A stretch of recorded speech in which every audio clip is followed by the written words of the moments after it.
This is a car so raw, so feral, that even Ferrari admitted they probably shouldn't have built it. The Ferrari F40. To understand why it exists, you have to go back to the mid-1980s. Ferrari was celebrating its 40th anniversary, and Enzo Ferrari, old, stubborn, and still very much in charge, wanted to give the world a present. But Enzo wasn't interested in champagne flutes and balloons. He wanted to build one last statement, a car so uncompromising, so extreme, that it would cement his legacy long after he was gone. And so, in 1987, the F40 was born. The design was unlike anything the world had seen. Brutally low, impossibly wide, and covered in scoops, slats, and wings. It looked less like a road car and more like a Group B rally refugee that had wandered onto the streets. Everything was carbon fiber, Kevlar, and perspex. Even the paint was so thin, you could sometimes see the weave of the carbon underneath. But under the skin lived the true madness. A 2.9-litre twin-turbo V8 producing 478 horsepower. Today that doesn't sound like much, but the F40 weighed less than a sneeze. Plant your foot,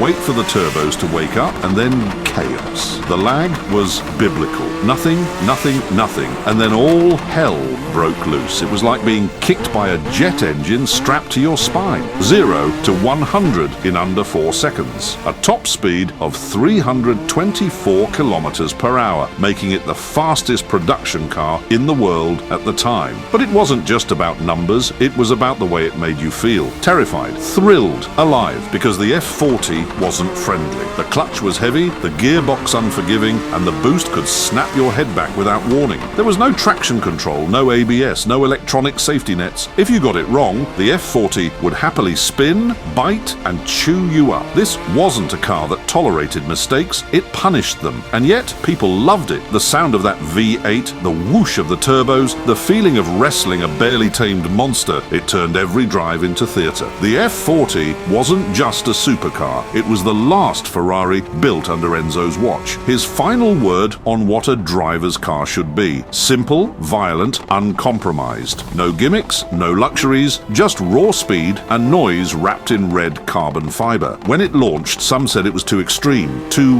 raw, too dangerous. But decades later, the F40 is worshipped. It isn't just a Ferrari, it's the Ferrari, a symbol of an era when cars weren't designed by committees or algorithms, they were willed into existence by stubborn visionaries. The F40 was outrageous, it was impractical, it was terrifying, and that's exactly why it became a legend.